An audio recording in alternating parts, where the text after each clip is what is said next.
예수의 죽음과 부활을 믿는 교회라는 제목 가지고 말씀 증거하겠습니다. 사실 제가 이렇게 제목을 붙이고 싶었습니다. 예수님의 죽음과 부활과 재림을 믿는 교회라고 말이죠. 우리가 사도신경을 통해서 우리의 믿음을 스스로에게도 증거하고 다른 사람들에게도 증거를 합니다. 성부 하나님, 성자 하나님, 성령 하나님에 대한 나의 믿음의 요약이 이 사도신경 안에 녹아져 있습니다. 또 한편으로는 그런 약점도 있어요. 너무 짧게 그리스도 예수의 복음과 신앙 고백을 주어놨기 때문에 내가 암송은 하지만 신앙 고백은 하지만 그 의미가 우리한테 풍성하게 부어지지 못한다는 그런 약점도 있지만, 여러분들께서 사도신경으로 올바로 신앙 고백을 하나씩 하실 수만 있다라고 한다면 우리는 하나님의 인도와 돌보심과 그리고 믿음의 교제를 넉넉하게 안심하고 나눌 수 있게 되어질 것입니다. 예수 그리스도의 구원의 복음을 줄인다고 하더라도 절대로 이만큼 이상을 줄일 수는 없는 것이 바로 예수님의 죽음과 그분의 부활입니다.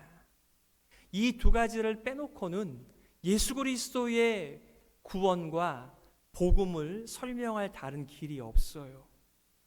여러분, 최근에 여러분의 사랑하시는 분을 잃어버리신 분이 계십니까?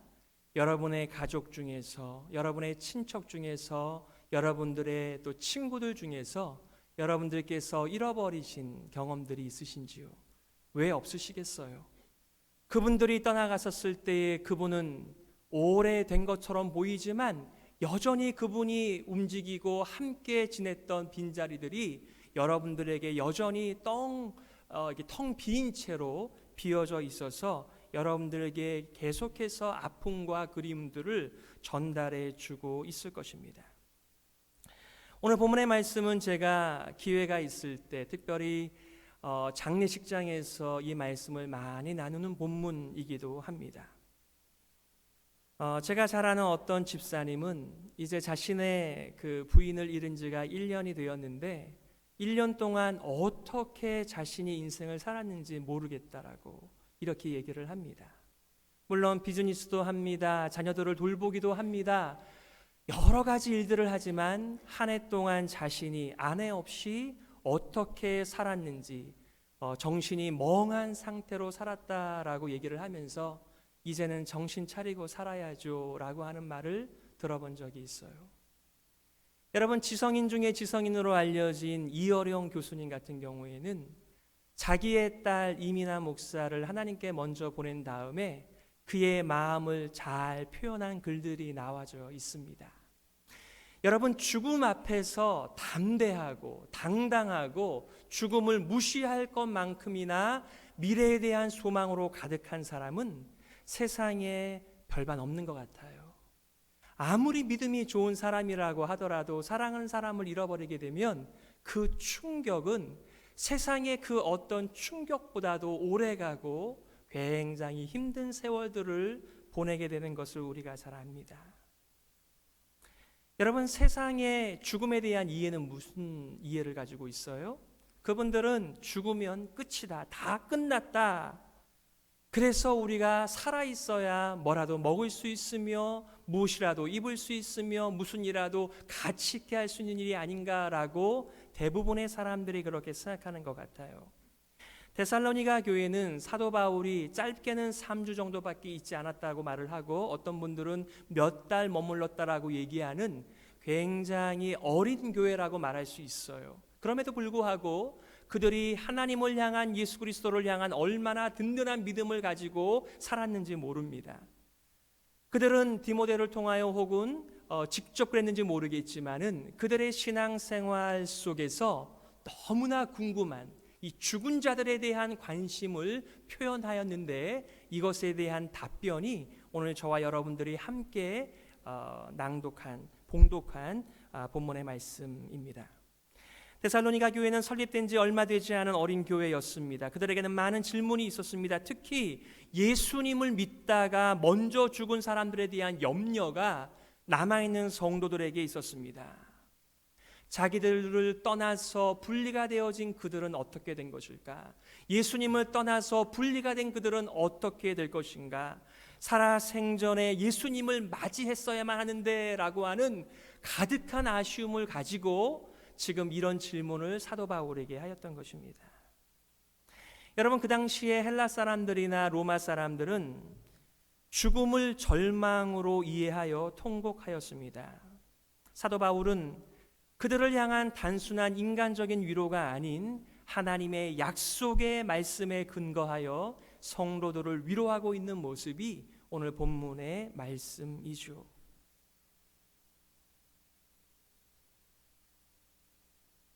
우리 13절 다 같이 한번 읽어봐요. 13절입니다. 시작. 형제들아, 자는 자들에 관하여는 너희가 알지 못함을 우리가 원치 아니하노니 이는 소망 없는 다른 이와 같이 슬퍼하지 않게 하려 함이라. 오늘 본문의 말씀에 보시게 되면은 13절에서도 자는 자들도 14절에 자는 자보다 또 계속해서 자는 자들이라는 표현이 나오고 있는 것을 봅니다. 실제로 이 자는 자들, 죽은 자를 향하여서 잠잔다라고 표현하는 것은 기독교만의 그 신앙 표현은 아니에요. 헬라 사람들도 로마 사람들도 세상의 많은 사람들이 죽음에 대하여 말을 하면서 잠을 잔다라고 말을 합니다. 그런데 그 잠을 잔다라고 하는 표현의 그 내용이 그래 잠깐 자고 있다가 깨어날 거야 라고 하는 부활의 신앙으로 이 잠을 잔다라고 표현하는 것은 기독교밖에 없습니다. 여러분, 헬라 사람들은요, 마치 지금 이제 봄이지 않아요? 많은 꽃들이 피어나고 있습니다. 그리고 나무에 물이 오르고 있습니다. 이것을 보면서 맞다. 모든 이 살아있는 것들은 다 죽는다. 겨울에 다 잠을 자는 것이다. 그러나 봄이 되면 깨어나는 것처럼 모든 인생들이 이렇게 깨어나는 것이 바로 부활이지라고 그들의 관점에서 부활을 이해하기도 하지만 우리 기독교에서 말하는 예수 그리스도가 부활하셨고 다시 살아나셨고 그 안에서 살아가는 모든 성도들도 다시 산다라고 하는 이런 믿음의 표현을 한 적은 없다라는 것이죠. 오늘 사도 바울은 데살로니가 성도들을 격려하고 위로하면서 이렇게 표현하고 있습니다. 형제들아, 자는 자들에 관하여는 너희가 알지 못함을 우리가 원치 아니한다라고 얘기하고 있습니다. 이것은 우리가 올바른 신앙생활을 하기 위해 꼭 알아야만 하는 메시지라는 말을 이렇게 부정과 부정의 말씀을 통하여서 너희가 알지 못함을 우리가 원치 않는다. 너희들이 반드시 이것을 알기를 바란다 라고 지금 말을 하고 있는 메시지예요. 제가 이제 그 매일같이 우리 오늘의 양식처럼 이 경건한 글을 하나씩 읽는 곳이 있습니다. 그 존 맥카턴 목사님께서 짧은 글을 매일같이 이렇게 올리시는데 요즘에 뭐 우리 스마트폰 사용하니까 그 앱을 받게 되면은 이렇게 하나씩을 한 1분 정도에 읽을 수 있는 경건한 메시지를 들을 수가 있어요. 며칠 전에는 그분의 제목이 이런 것이었더라고요. 무지는 알지 못하는 것, 무지는 불경건을 보장합니다. 이렇게 얘기했어요. 베드로후서 1장 3절에 이런 말씀이 있습니다. 그의 신기한 능력으로 생명과 경건에 속한 모든 것을 우리에게 주셨으니 이는 자기의 영광과 덕으로서 우리를 부르신 이를 알므로 말미암으니라. 여러분, 우리 자녀들이 태어나게 되면요, 비록 사이즈는 작지만 모든 것이 그 안에 다 있습니다. 우리가 가지고 있는 모든 내장과 우리가 가지고 있는 눈에 보이는 모든 신체의 조건들을 그 조그만 아이에게 다 담겨져 있어요. 우리가 예수님을 나의 구세주와 주님으로 영접할 때 그때의 새 출생 안에 모든 경건의 능력이 다 들어가 있다라고 지금 사도 베드로가 표현을 하고 있습니다. 그런데 그것을 우리가 어떻게 누릴 수 있는 것입니까? 우리를 부르신 이를 알므로써 그것이 가능하다라고 말하는 것이에요. 달리 말하면은 우리가 무엇을 안다라고 하는 것이 경건을 보장하는 것은 아니지만 우리가 모른 채 살아가면 우리의 무지가 우리의 불경건한 삶을 보장한다라고 하는 경고예요. 그러므로 여러분, 우리가 하나님의 말씀을 계속해서 읽고 읽는 것, 묵상하는 것, 믿음의 교제권 속에서 함께 토론하면서 하나님의 주시는 경건을 누리는 것은 우리 가운데 절실하게 요구되어져 있는 것이라고 우리가 아는 것입니다. 그러므로 여러분, 지금 사도 바울이 그의 마음 가운데 있는 것을 표현하면서 너희가 모르는 것을 내가 원치 않는다라고 말하면서 너희가 반드시 이 진리만큼은 이해하고 꽉 붙들어야 한다라고 지금 말을 하고 있는 것입니다. 그게 무엇입니까? 지금 이 말씀을 하고 있는 이유는 이렇게 말하고 있어요. 소망 없는 다른 이와 같이라고 얘기하는데요. 여러분, 우리 그리스도인들은 예수 그리스도의 부활을 통해서 소망을 가지고 살아가는 사람들입니다. 그런데 지금 사도 바울의 그 표현이 얼마나 한편으로 보게 되면 독선적인지를 여러분께서 캐치하시는지 모르겠어요. 여러분, 초대교회 당시에 초대교인들이 얼마나 많았겠어요. 전 세계의 인류에 비하면. 근데 지금 뭐라고 지금 표현하고 있어요? 여기에 보니까 소망 없는 다른 이와 같이 슬퍼하지 않게 하려 함이라 이렇게 말하고 있습니다. 여기서 소망 없는 다른 사람의 정확한 번역은 그리스도인이 아닌 사람들 이런 말이에요. 아니, 그 당시에 그리스도인들이 몇 명이나 되는데 그리스도인들이 아닌 모든 다른 사람들은 소망 없이 슬픔 가운데 절망 가운데 살아간다라고 지금 말을 하고 있는 것입니다. 여러분들에게 그런 믿음이 있으십니까? 정말 부활을 믿는 그리스도인들에게만 소망이 있다는 것을 여러분들이 알고 계십니까? 아니, 목사님, 예수님을 믿지 않아도 얼마나 긍정적으로 인생을 낭만 가운데 살아가는 사람들이 많은데요. 우린 그렇게 볼 수 있겠죠. 그런데 우리는 예수님을 믿는, 그리고 예수님의 안목으로 세상을 바라보는 관점은 딱 이 두 가지 관점밖에 없다는 것입니다. 예수 그리스도의 부활을 믿고 소망 가운데 살아가는 한 부류가 있는가 하면 예수님도 모른 채 예수님의 부활도 믿지 못한 채 소망 없이 살아가는 다른 모든 인류에 대한 이 표현을 여러분들께서 들으시면서 어떤 마음이 드십니까? 복음에 대한 강력한 믿음과 확신을 지금 데살로니가 성도들에게 전달하고 있는 사도 바울의 모습이죠. 슬퍼하지 않게 하려 한다라고 하는 것은 사람들의 죽음 앞에서 슬퍼하지 말란 얘기가 아니에요. 단순한 이별에 대한 염려 정도가 아니라 사람들은 그 죽음을 어떻게 이해한다는 것입니까? 이제 끝이구나. 더 이상 만날 수도 없고 볼 수도 없고 들을 수도 없는 이제 여기서 끝났다라고 하는 그 절망에 대하여 말씀하고 있는 것입니다. 그러므로 여러분들 이 말씀에 근거해서 초상집에 가셔서 내가 다른 사람들처럼 슬퍼하면서 울면 안 되지, 그렇게 하시지 마세요. 여러분들께서 장례식장에 가거나 어려움을 당하신 분들이 있으시면 함께 슬픔에 동참하시고 마음을 열고 충분히 그분들과 함께 우시기를 바랍니다. 그것을 말하는 게 아니에요. 어떤 캠브리지 대학에서 신학을 공부하는 어떤 분께서 연구한 것을 보니까 유대인들의 묘비만 연구한 분이 계시더라고요. 이 헬라 시대에 또 로마 시대에. 그런데 유대인들 중에서도 죽으면 끝이다 라고 믿었던 사람들이 너무나 의외로 많았다는 것입니다. 우리들은 아니 유대인들은 부활을 믿는 사람들 아닌가? 이렇게 생각할지 모르겠지만 정말 그 당시에 크리스찬 소수의 크리스찬밖에 되지 않지만 얼마나 많은 사람들이 죽으면 다 끝이지, 허무하지, 이런 것을 믿고 살아가는 사람들이 태반이었다라고 하는 것을 증거하고 있는 것이죠. 그래서 이렇게 말을 하는 것입니다. 형제들아, 자는 자들에 관하여는 너희가 알지 못함을 우리가 원치 아니하노니 이는 소망 없는 다른 이와 같이 슬퍼하지 않게 하려 함이라, 이렇게 말씀합니다. 여러분들과 오늘 제가 짤막짤막하게 한 네 가지를 나누기를 원해요. 첫 번째는 예수의 다시 사심, 즉 예수의 부활이 우리의 소망이라는 것입니다. 두 번째는 하나님께서 예수님을 살리신 것처럼 예수님 안에 죽어 있는 자들을 살리신다는 말씀입니다. 세 번째는 잠자는 그리스도인들에게 이 데살로니가 성도들이 생각했던 것처럼 아니면 세상의 상식처럼 어떠한 불이익도 없다라고 하는 것을 말해주고 있어요. 네 번째는 살아있는 성도는 잠자고 있던 성도들과 함께 예수님을 맞이한다는 것입니다.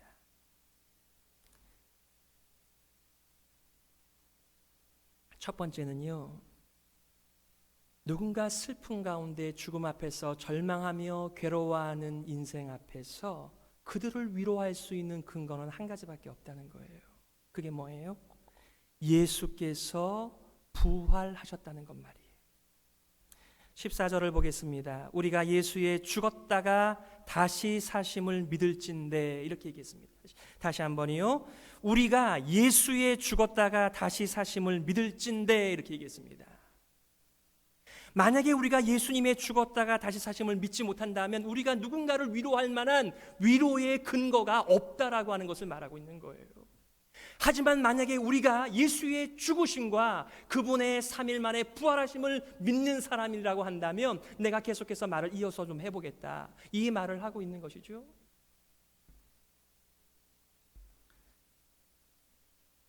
형제 여러분들, 예수께서 우리를 위해 죽고 부활하신다는 것을 믿으시죠? 그러면 제가 할 말이 있습니다 라고 지금 사도 바울이 말을 하고 있는 것입니다. 바로 이것이 교회의 신앙 고백입니다. 예수 그리스도께서 우리의 죄를 짊어지시고 하나님의 저주를 온몸으로 받아내신 십자가를 믿는 사람들이고요, 그리고 그것에서 끝난 것이 아니라 하나님의 약속대로 예수님을 일으켜 세우셨다라고 하는 예수님의 부활, 예수님의 다시 오심을 믿는 사람들, 바로 이런 사람들은 죽음의 절망 앞에서 살아가는 사람들을 얼마든지 위로할 수 있는 위로자의 삶을 살아갈 수 있다라고 말하는 것입니다. 여러분, 우리 믿음의 근거가 무엇입니까? 예수 그리스도의 죽음과 부활입니다. 예수님의 부활 안에는 예수님의 죽음이 함께 녹아져 있어요. 고린도전서 15장 12절부터 19절을 요약하면 이렇게 말하고 있습니다. 그리스도께서 만일 다시 살지 못하셨으면 우리의 전파하는 것도 헛것이요 또 너희 믿음도 헛것이며, 그리스도께서 다시 사신 것이 없으면 너희의 믿음도 헛되고 너희가 여전히 죄 가운데 있을 것이요, 또한 그리스도 안에서 잠자는 자도 망하였으리니 만일 그리스도 예수 안에서 우리의 바라는 것이 다만 이 생뿐이면 모든 사람 가운데 우리가 더욱 불쌍한 사람일 것이다, 이렇게 말했습니다. 좀 표현은 다르지만 예수 그리스도의 부활은 부인할 길이 없다는 거예요. 여러분, 부활장으로 알려진 고린도전서 15장을 펼쳐서 한번 읽어보시기를 바랍니다. 거기에 얼마나 허다한 증인들이 이름이 나오는지, 예수님의 죽음을 체험했고 예수님의 부활을 경험하고 예수님의 승천을 경험한 사람들이 아직까지 살아있다라고 말하면서 이렇게 명백한 일을 누가 부인하리요 라고 말하면서 말씀을 이어가지 않습니까? 마찬가지입니다. 여러분, 우리의 모든 인생의 원동력과 우리 인생이 누구라고 누군가를 위로하겠어요. 그럼에도 불구하고 우리가 절망 가운데 있는, 슬픔 가운데 있는 이 땅의 허망한 가운데 녹아져 살아가는 사람들을 향하여서 우리가 그래도 인생은 살만한 것이며 우리 가운데 소망이 있어라고 말할 수 있는 그 유일한 근거는 예수 그리스도께서 죽음을 깨뜨리시고 다시 살아나셨다라고 하는 바로 우리의 믿음에서부터 출발한다라고 증거하는 것입니다. 두 번째는 하나님께서 예수님을 살리셨듯이 자는 자들도 살리신다라고 말을 하고 있습니다. 14절 다시 한번 제가 읽겠습니다. 우리가 예수의 죽었다가 다시 사심을 믿을진대 이와 같이 예수 안에서 자는 자들도 하나님이 저와 함께 데리고 오시리라. 아멘. 여러분, 예수님께서 지금 잠자고 있는 사람들을 데리고 오시려면 그 전에 무슨 일이 벌어져야 되죠? 그들이 잠에서 깨어나야 되잖아요. 일어나야 되잖아요. 부활해야지만이 그들을 데리고 오잖아요. 그래서 그들도 부활하리라고 하는 표현 대신에 예수님께서 그들을 함께 데리고 오시리라 이렇게 말씀을 하는 거예요. 너무나 명백한 하나님의 계획이며 하나님의 하실 일이라는 것이죠. 특별히 14절 하반절을 보세요. 이와 같이 예수 안에서 자는 자들도 하나님이 저와 함께 데리고 오시리라 그랬어요. 지금 자신의 사랑하는 믿음의 식구들을 잃어버린 데살로니가 성도들을 향하여서 걱정하지 마, 염려하지 마, 그들은 끝이 아니고 너희들랑 분리된 것도 아니고 예수님과 분리된 것도 아닌 예수 안에서 자고 있다, 이렇게 말씀을 하고 있는 것입니다. 여러분, 우리가 예수님을 믿다가 죽게 되더라도 우리가 살아생전에 예수님 안에서 살았던 그 인생이 죽음이 갈라놓지 못한다는 말씀이에요. 우리가 예수님 안에서 살다가 죽더라도 여전히 우리는 누구 안에 있다는 것입니까? 예수 그리스도 안에 있으니 너희들이 그런 것까지 걱정하지 말아라 라고 지금 말씀하는 거죠. 예수님만 부활하신 것이 아니십니다. 하나님께서 예수 그리스도를 죽은 자 가운데서 살리신 것처럼 주님 안에서 살고 있는 사람들도 살리신다는 것을 말합니다. 그리고 예수님께서 재림하실 때에 그들을 데리고 오시니 너희들은 걱정하지 말아라, 이렇게 말씀하는 거죠. 여러분, 제가 2009년도에 우리 맥클린 교회에 와서 돌아가신 분들이요, 좀 죄송한 표현이지만 생각보다는 많지 않으세요. 10명도 안 되세요. 예. 장희순 권사님, 강효경 집사님, 최한혜 집사님, 정상근 장로님, 강옥희 권사님, 김동화 집사님, 서준택 장로님, 이창호 집사님. 물론 우리 가운데 형이나 언니나 동생을 잃어버린 분들도 많이 계시고요, 우리 교회에 나오시진 않았지만 돌아가신 부모님들도 많이 계시죠. 그러나 제가 지금 말씀드린 분들은 우리와 더불어서 함께 이 맥클린 교회당에서 신앙생활했던 분들로서 하나님의 부르심을 입어 지금 잠을 주무시는 분들이신 것입니다. 여러분, 이 표현 역시 그의 영혼이 잠잔다는 표현도 아니에요. 우리의 육체를 향하여서 그렇게 표현을 한 것입니다. 우리는 죽지 않습니다. 그래서 우리는 이렇게 말할 수 있겠죠. 이와 같이 예수 안에서 자는 자들, 즉 장희순, 강효경, 최한일, 정상근, 강옥기, 김동화, 서준택, 이창호 집사님, 하나님이 저와 함께 데리고 오시리라 라고 우리는 믿는 사람들이죠.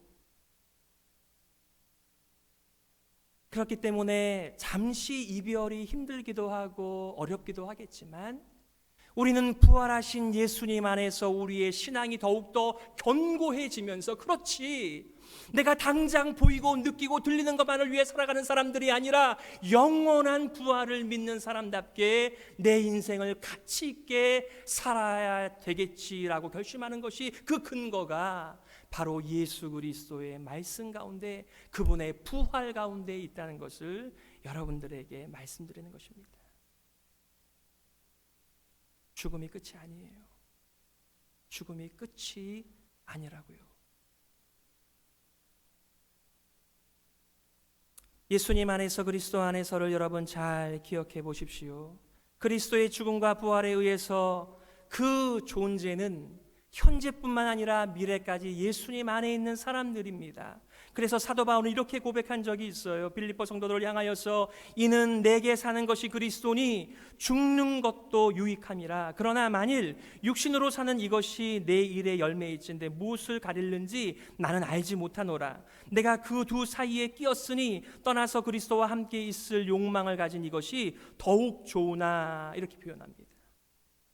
여러분, 세상 모든 사람들이 다 죽음을 두려워하며 죽음을 싫은 것으로 여기는데 왜 사도 바울은 죽는 것이 더 유익하다라고 말을 하는 것입니까? 너무 세상이 힘드니까 더 이상 좀 고통스럽게 인생을 살고 싶지 않아서 내가 죽는 것이 더 유익하다, 이렇게 지금 소극적으로 표현하는 것일까요? 아닙니다.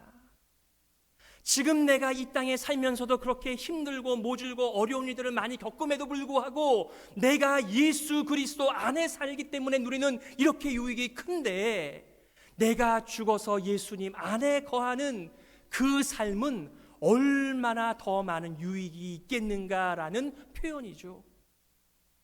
그렇다고 먼저 죽으려고 하시지 마세요. 우리는 이 믿음의 경주를 끝까지 육신 가운데 감당하도록 부르심을 입은 사람들이기 때문에 그런 것입니다. 김세현 교수님은 이렇게 말합니다. 죽음을 통해 우리는 우리를 위해 죽고 부활하신 그리스도께 더 가까이 가게 되고 예수님께서 죽고 부활하심으로 이루어 주신 구원의 유익을 더 깊이 있게 체험하게 된다, 이렇게 얘기했습니다. 여러분들께서 지금도 예수님의 죽음의 유익을 얻고 계시고 예수님의 부활을 현재성을 가지고 누리고 계시지만 우리가 예수님께 가게 되면, 이런 표현이 좀 너무 공간적이지만 시간적이지만 바로 그렇게 되면 예수님께서 이루신 구원의 은혜와 체험을 더 많이 누리기에 사도 바울은 빌립보 성도들을 격려하면서 나는 가는 게 더 좋아라고 죽음을 이기는 고백을 하였다는 것입니다. 세 번째, 잠자는 그리스도인들에게 어떠한 불이익도 없습니다. 여러분 오늘 15절을 보십시오. 우리가 주의 말씀으로 너희에게 이것을 말하노니 주 강림하실 때까지 우리 살아남아 있는 자도 자는 자보다 결단코 앞서지 못하리라. 주께서 호령과 천사장의 소리와 하나님의 나팔로 친히 하늘로 조차 강림하시리니 그리스도 안에서 죽은 자들이 먼저 일어나고, 이렇게 얘기했습니다. 데살로니가 성도들이 생각한 것처럼 죽으면 끝이다, 혹은 죽어서는 예수 그리스도와 분리된다라고 하는 잘못된 믿음이 아니라 예수 그리스도 안에 살던 사람들은 죽어서도 예수님 안에 있으며 예수님이 다시 재림하시는 그날에는 그들이 먼저 일어나서 공중으로 함께 오며, 그리고 천사장의 나팔 소리가 나게 되어질 때 여기서 아직 살아있어서 하나님을 믿고 예수님 안에 있는 사람들이 그때야 비로소 들려 올라간다는 것을 말하고 있는 것입니다. 공평하신 하나님께서는 잠자는 그리스도인들에게 어떤 불이익도 허락지 않으십니다. 오히려 살아있는 우리보다 먼저 예수님을 맞이하고 결코 살아있는 성도나 잠자는 성도가 분리되지 않는다는 분명한 하나님의 약속과 우리의 미래를 이렇게 표현을 하는 것입니다. 마지막 네 번째, 살아있는 성도는 잠자고 있던 성도들과 함께 예수님을 맞이하게 될 것입니다. 다시 한번요. 살아있는 성도는 잠자고 있던 성도들과 함께 예수님께서 재림하실 때에 예수님을 맞이하시게 될 것입니다. 17절 18절 보세요. 그 후에 우리 살아남은 자도 저희와 함께 구름 속으로 끌어올려 공중에서 주를 영접하게 하시리니 그리하여 우리가 항상 주와 함께 있으리라. 아멘. 여러분 오늘 메시지의 가장 중요한 메시지가 여기에 있습니다. 그리하여 우리가 항상 주와 함께 있으리라. 여러분 이 땅에서 주님과 함께 동행하고 계십니까? 여러분이 어려운 가운데도 기쁨 중에도 항상 주님과 함께 살고 계십니까? 그런 삶을 살다가 죽음이 찾아온다고 할지라도 죽음이 예수 안에서의 우리의 삶의 기쁨과 능력을 끌어놓지 못한다라고 하는, 언제나 예수 부활의 그 능력이 우리와 더불어 함께 한다는 것을 약속한 메시지입니다. 좀 격가지일 수 있겠지만 오늘날 잘못된 종말론을 믿는 사람들 가운데 여기서 표현되어지는 구름 속으로 끌어올려 공중에서 주를 영접하게 하시리니, 이게 휴거 아닙니까? 여러분 이 휴거라고 하는 것도 하나님의 은혜 속에서 기쁨 가운데 여기에 표현이 된 것입니다. 그런데 잘못된 종말론을 가지고 있는 분들에게는 이 세상의 대환란을 피하는 도구로서 휴거를 이해하시는 분들도 상당히 많다는 것을 보게 됩니다. 여러분 우리가 좀 성경의 원문을 알게 되면은 좀 더 이 부분을 확실하게 알 수 있는데, 옛날에는 헬라 시대대로 했고 로마 시대도 마찬가지인데 예를 들면 왕이라든가 좀 고관들이 어느 마을을 방문한다라고 하는 그 단어를 파루시아라고 하는 말을 씁니다. 그러니까 얼마나 그 귀인이 자기의 그 고을이나 마을이나 나라를 방문하니까 얼마나 이것이 소중한 일입니까? 그러니까 미리 거기서 좀 대표들이 나가가지고 그 오시는 분을 환영하는 것, 그리고 그분을 인도하여 자기가 있는 곳으로 모시는 것을 가리켜서 여기서 영접한다라고 표현을 한 것입니다. 이것이 아기가 딱 맞는 거죠. 예수님의 방문과 예수님의 방문을 환영하는 사람들이 앞서서 그분을 예비하는 모습을 휴거라고 지금 표현을 한 것입니다. 그러므로 생각해 보십시오. 지금 잠자고 있는 사람들이 예수님과 더불어 함께 공중으로 재림하시고, 여기서 지금 신앙생활하는 사람들이 하나님께 끌어올려져서 예수님을 맞이하는 휴거의 본질은 우리가 그렇게 사모하고 즐거워했던 우리의 믿음의 근거가 되며 우리의 소망이 되신 예수님을 맞이하기 위하여 가는 과정의 모습이라는 것이죠. 여러분, 저와 여러분이 어떤 인생을 산다고 할지라도 예수님 안에서 예수님의 부활과 그분의 재림을 송하며 살아갈 때마다 우리는 이렇게 예수님의 오심을 기뻐하며 모든 것들을 다 박차고 공중으로 가서 예수님을 영접하고 환영하고 그분과 함께 영원히 거하는 이 메시지를 사도 바울은 데살로니가의 교회에 전달하면서 너희가 이것을 모르고 신앙생활하지 않기를 바란다. 꼭 이 메시지를 붙들고 살아가기를 원한다라고 말씀하시는 것입니다. 말씀을 정리하겠습니다. 여러분, 우리의 주변 가운데 아무리 경건한 사람이라고 할지라도 죽음을 뛰어넘을 만한 그렇게 경건한 사람은 없습니다. 우리는 늘 가족들의 사별 앞에서 우리 신체의 일부를 잃어버린 것처럼 계속해서 마음이 아픕니다. 여러분의 부모님, 여러분의 자녀들, 여러분의 형제자매들을 잃어버렸을 때, 친구들을 잃어버렸을 때 여러분의 자신의 삶도 한번 돌아보시겠죠? 나도 이제 가나? 여러 가지 생각들이 여러분 앞에 들겠지만은 여러분 잊지 마세요. 예수 그리스도 안에 부활의 산 소망 되신 예수님을 붙들고 살아가는 모든 사람들은 여전히 죽음이 찾아와도 예수님 안에 있다는 것을 잊지 마세요. 그리고 지금 잠자고 있는 모든 믿음의 성도들은 예수님께서 먼저 그들과 더불어서 데리고 오신다고 말씀했고요. 그 다음에 살아남은 자들도 함께 끌어올려져서 예수님을 환영하고 기뻐하고 영원히 예수님과 함께 지낸다는 이 약속이 우리 자신을 위로하고 다른 사람을 위로할 수 있는 은혜의 위로가 된다는 것을 말하는 것입니다. 그러므로 여러분 꼭 기억하십시오. 예수 그리스도는 우리의 죄를 대속하시기 위하여 죽으셨고 부활하셨습니다. 그리고 다시 오십니다. 그러므로 이 선명한 복음으로 이 사막같이 어려운 인생을 살아가는 여러분 자신을 위로하고 격려하고 세우시기를 바랍니다. 여러분 자신만 복음 위에 든든히 세워져 살아가는 것이 아니라 마치 죽음을 노래하면서 허망하게 인생을 살아가는 것이 우리의 운명처럼 여기는 사람들을 향하여서 여러분이 예수님의 죽음과 부활을 확신하시고 그들을 위로하는 일에 쓰임받는 부활의 삶이 되시기를 주님의 이름으로 축복하는 것입니다.